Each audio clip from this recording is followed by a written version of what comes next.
Coming up, Dragon of the Week.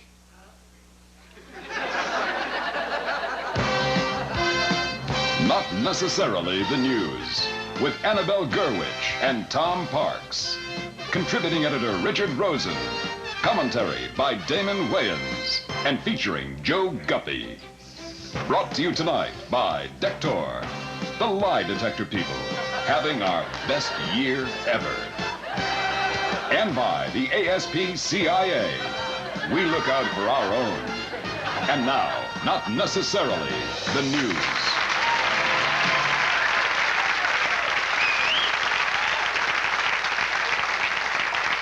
Good evening, I'm Tom Parks. And I'm AnnabelleGurwitch, and welcome to another live NNTN. Topping the headlines at this hour, it was quite a scene in Tehran yesterday as a frenzied mob of mourners rushed the pallbearers and grabbed pieces of the late Ayatollah Khomeini's clothing right out of the open coffin. I got his hat. And so the Ayatollah Ruhollah Khomeini has passed away. I don't think any of us will ever forget where we were when we first heard the news. He took power in 1979, 10 short years ago. But for a brief, shining moment, it was Camelot. Ayatollah, we hardly knew ya. Many's the time that we feasted, and many's the time that we fasted. Oh, well, it was swell while it lasted. We did have fun, and no harm done. And thanks for the memory of sunburns at the shore, nights in Singapore. You might have been a headache, but you never were a bore. So thank you so much. The Ayatollah Khomeini, dead at last.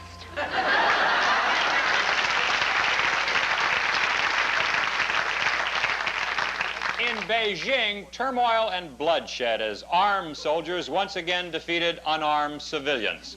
This extended the consecutive win streak for armed soldiers over unarmed civilians to an impressive 8,672 wins without a loss.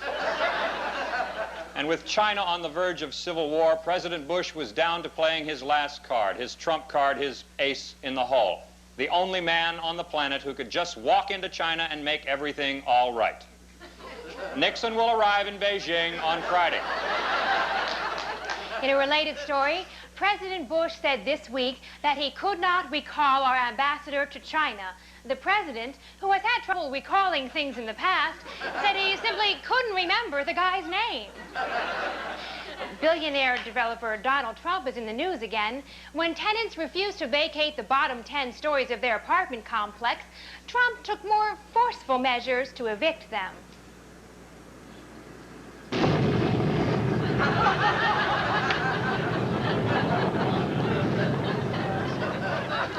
From the news lately, you'd think Americans were the only ones guilty of committing crimes while in office. Not so. In Japan, Prime Minister I'll Take the Cash Takeshita has resigned, a scandal that began in the No Baloney Nakasone government. And now replacing Takeshita is Foreign Minister Seisuke Numero Uno, the pizza magnate. The sporty new Japanese Prime Minister is smaller, lighter, and more portable than his predecessor, but has every bit as much power. We have received a number of complaints regarding a live interview I did on our first show with the Vice President and Mrs. Quayle. Most of the complaints were from Republicans, and the most vociferous complaint of all came from the chairman of the Republican Party, Lee Atwater.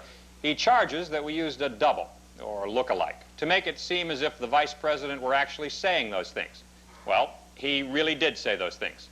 But we decided to give Mr. Atwater a chance to respond. I talked with him yesterday. Here's how it went. Mr. Chairman, we've just viewed the tape again. You've seen the interview. This man I'm talking to is the Vice President of the United States. I think this man is a charlatan and a phony. Well, I'm sorry you think so, but we don't do that. We don't use doubles on this show. As much as you and the Republican Party may not like it, this man I'm talking to is the real J. Danforth Quayle, and we stand by the interview. and we think he's a charlatan and a phony. Well, the fact of the matter is you're wrong. The fact of the matter is he's a charlatan and a phony. You seem fixated on this charlatan and phony thing. Can you put it another way? He is a charlatan and a phony. Right. Well, I don't know what it's going to take to convince you, but we don't do that. And we don't doctor footage to make people look bad either. It isn't ethical. And besides, we'd never sleep at night. You've got to believe me, we do not play fast and loose with the truth. Thank you, Lee Atwater, for stopping by. And I can promise you, no editing will be done on this. We will run it as is. No changes. I promise. Lee? Lee, are you all right? Later, Atwater apologized for his odd behavior. Coming up, President Bush reacts to the death of the Ayatollah. The violence in China. And the current situation in Congress. We'll be right back.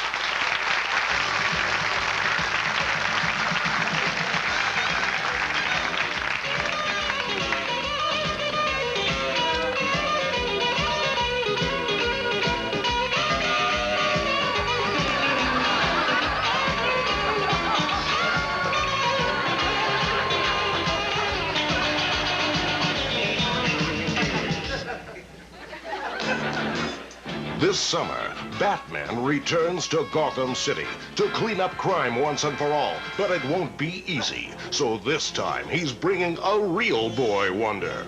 The Rain Man.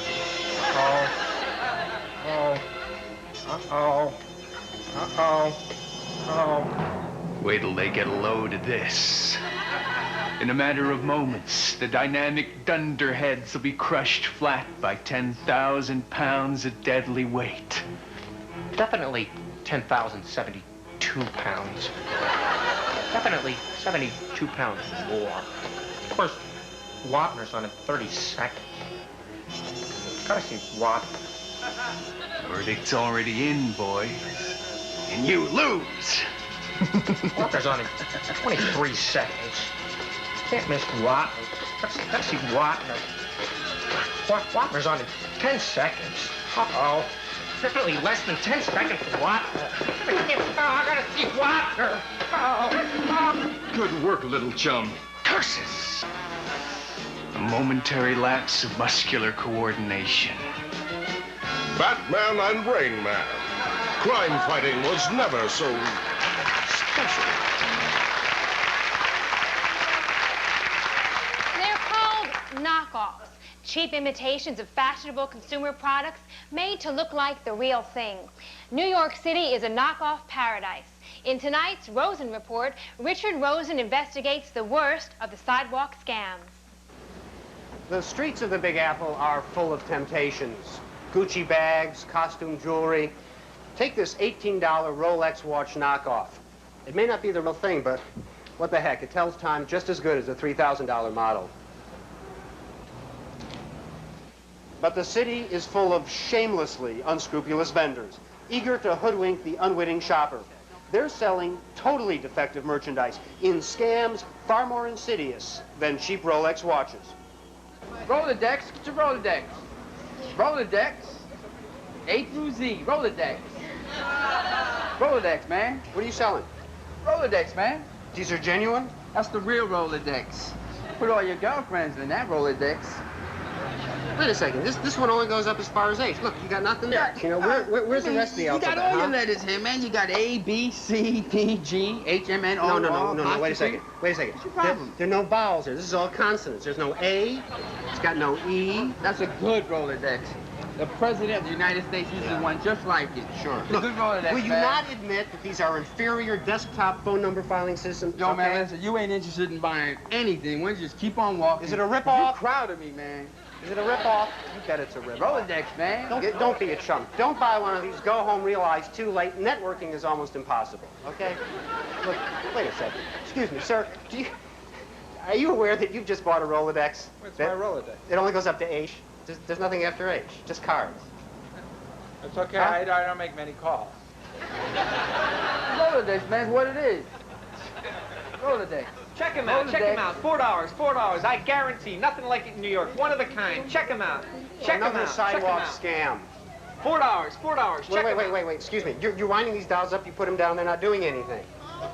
What do you mean, man? Look at it. This is it. This is what it is, man. Check it out. They're not $4. moving. They're broken. What do you mean they're broken? They're not broken. They're meditating, man. Was Gandhi broken? Check them out, man. Wait. You're just selling broken merchandise on the streets of New York. That's all you're doing. No, man. No way, man. This is the only toy in the world that resolves the duality of mind and body, man. This achieves big mind. This is meditating Marvin. Wind-up doll, man. How do I know they're meditating? Look at them, man. I wound this one up at 8 o'clock this morning. She has remained motionless ever since. This guy's got one eye open. He's halfway there, man. Oh, hey, come on. Check him out. Check him out. $4. $4. As far as I can tell, there is no evidence that these dolls are familiar with Eastern religions or any meditation practice for that matter. You want evidence? You want evidence? I'd like to see something. You hear that? I don't hear anything. That's the point. That's your chakras, man. $4. $4. Check him out. One of a kind. One of a kind. Won't find anything like this anywhere else in New York. Check him out. Check him out. Despite what you've just seen, it's nice to remember that not everyone on the streets of New York is on the take. In the Big Apple, there are still a few things you can count on. In Manhattan, I'm Richard Rosen. Gosh, these look good. Thank you, Richard. Now, with a report on dramatic economic changes in Europe, here's Joe Guppy live from London. Joe. Thank you, Tom. It's 7:30 in the morning here in London, where planning continues for the scheduled 1992 merger of the nations that comprise basically all of Western Europe into one large economic unit designed to go head-to-head with the United States, Japan, and the Eastern Bloc countries. Of primary concern is the possible manipulation of world currencies by this new economic juggernaut. Tom, this stuff is really dull. Hey, but did you catch the NBA playoffs last night? Man, I'll tell you, the Lakers got killed, right? What, Magic Johnson had just 7 points in the first half, right? He didn't hit a single outside shot the whole time. These guys are going to have to pray that Byron Scott gets healthy fast. Did you see Vinnie Johnson in the fourth quarter? Man, the guy was everywhere with that fadeaway jump shot. Boom, man. Ooh, God. You know, I want to see some of these games. Jack Nicholson, if you're watching out there, you got an extra ticket for me, pal? Give me a call, huh? Hey, listen, Tom, I'm gonna grab some breakfast, okay? Back to you.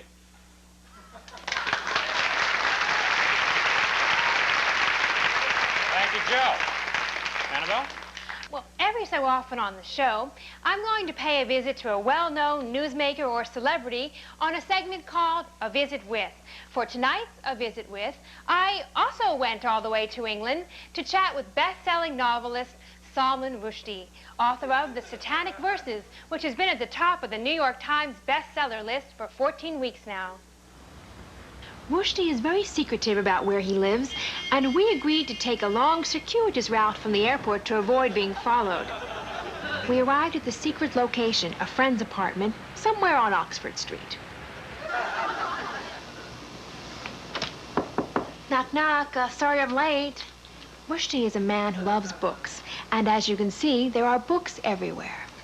I mean, he really loves books. No amount of coaxing could get him to sit down and talk. I tried everything. Luckily, I noticed he had a cactus just like the one I have at home.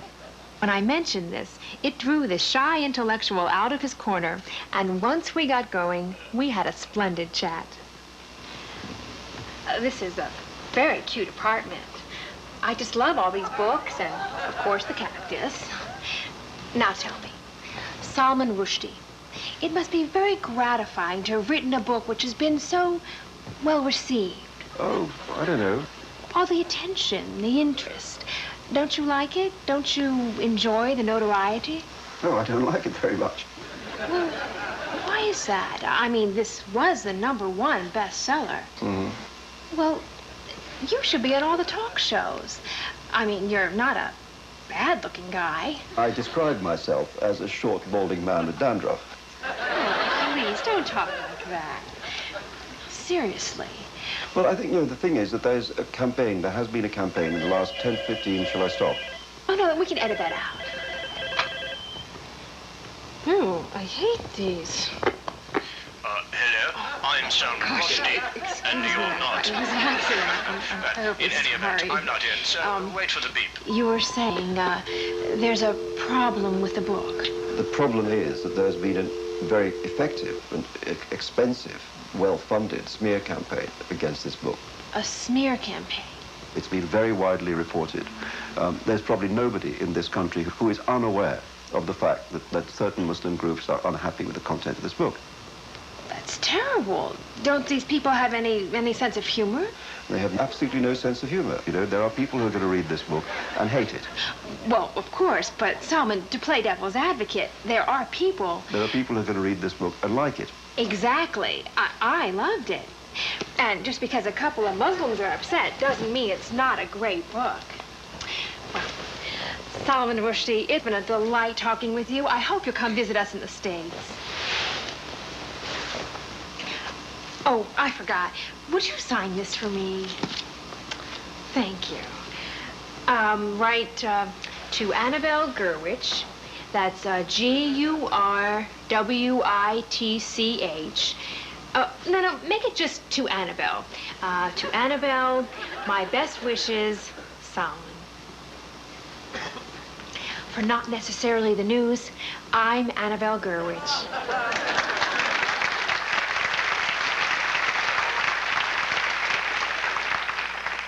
Excuse me just a second. Annabelle, let me get this straight. The week the Ayatollah dies, you go to Salman Rushdie's. There are death squads looking for this guy. How did you find him? Tom, I called his agent. Right.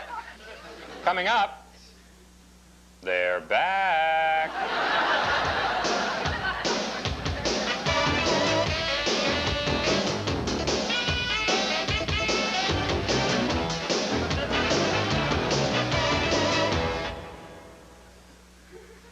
You've just been caught finishing off the last of the Kellogg's Crackle and Oat brand and lying to the nation about your role in Iran-Contra.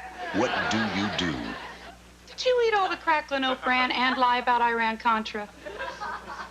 I'm a good, honest, decent person. Did you eat all the Crackle and Oat bran and lie about Iran-Contra? It's too hypothetical to answer that question. Did you eat all the Crackle and Oat bran and lie about Iran-Contra? No way. No way. For an ex-CIA chief, an opportunity to cover up is a cover-up.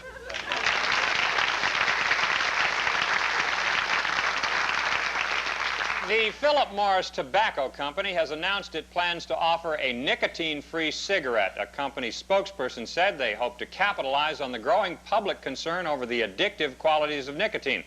The new cigarette will instead be laced with crack.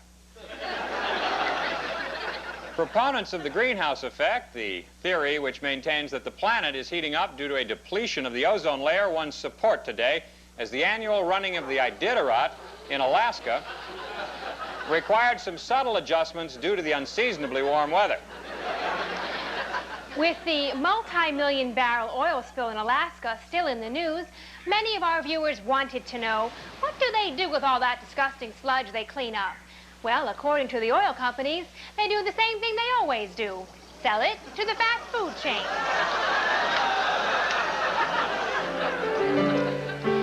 Prince Charles and Princess Di gave a piano and cello concert near London today. Several music lovers were overcome and had to be carried off on stretchers.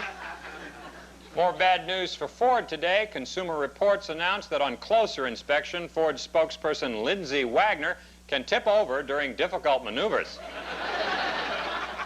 Entertainer Sammy Davis Jr. has just published his autobiography entitled Why Me? The book recounts Davis's struggle in his climb to international fame. A TV movie is already in the works. Slated to play the 63-year-old singer is actress Sandy Duncan.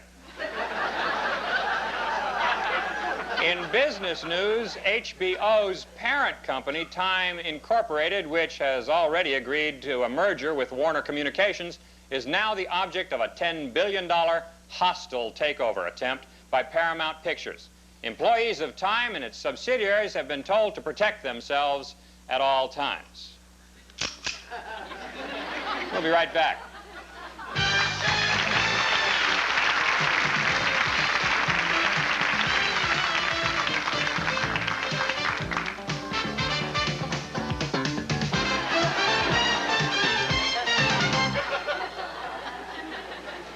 Coming up, Jim Wright gets 40 lashes from the Minority Whip. The courtroom is always bright and spotless. The bailiffs are always courteous and helpful. And the judge is always friendly and attractive. Next time you're arraigned in New York, try the Helmsley Court, because she wouldn't have it any other way. And now, with his commentary, our socioeconomic observer, Damon Wayans.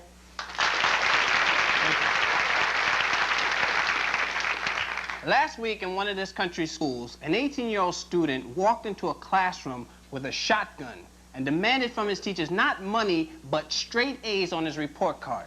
When asked why, he replied, "Yo, I need to get better grades so I could get a government job." I guess no one told him about Dan Quayle. This student was not a problem student or a member of some violent gang. He was just a kid worried about his future. But he ain't got to worry about that no more because the cops blew his little butt away. This is further evidence of the sad state of the educational system here in the United States. Each year, our schools graduate millions of students who are incapable of filling out applications of employment, and some haven't got a clue as to how to formulate a resume. In fact, a lot of these little knuckleheads refer to it as a resume. So who's to blame? We all are. It is often said that the children are our future, so we must teach them well so they can lead the way. Show them all the beauty they possess inside. Give them a sense of... Sorry, I love Whitney Houston. It's almost the year 2000. Digital watches are now given away with a fill-up of 8 gallons or more, unless, of course, you use Exxon, in which case you receive a map and a sponge and a map to Alaska. Right? I mean, come on, you gotta have a degree in computer science just to use a VCR.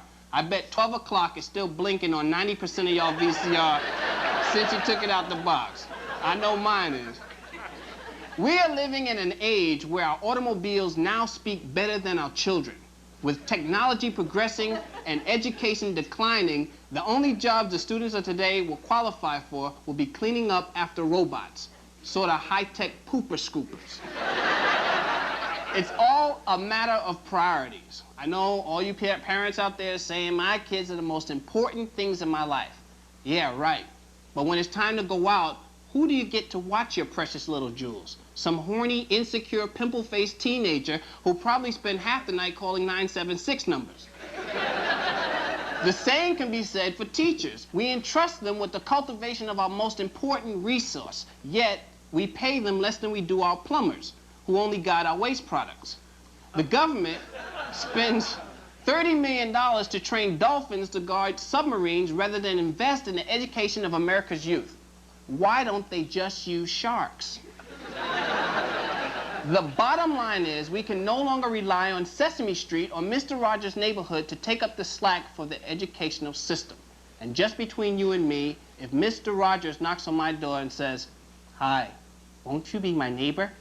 I'm moving." And that's tonight's commentary. Thank you, Damon. Claude Pepper and the Ayatollah Khomeini. One, a U.S. congressman, the other, the leader of the Islamic world. Two very different men with different worldviews. Yet consider this. Claude Pepper died last Tuesday at the age of 88. Khomeini dies 4 days later at the age of 89. Pepper's body lay in state in Tallahassee. Khomeini's body lay in state in Tehran. Both cities begin with a T. Pepper was elderly and represented the views of the elderly. Khomeini was crazy and represented the views of the crazy. The two men were never seen together. Just coincidence?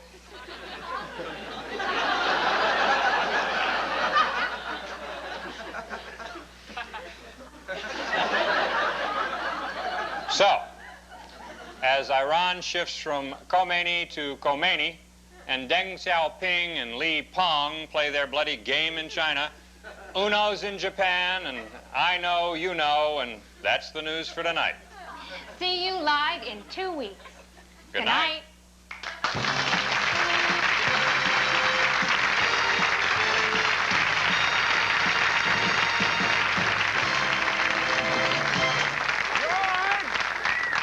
Coming up, George Bush, the early years.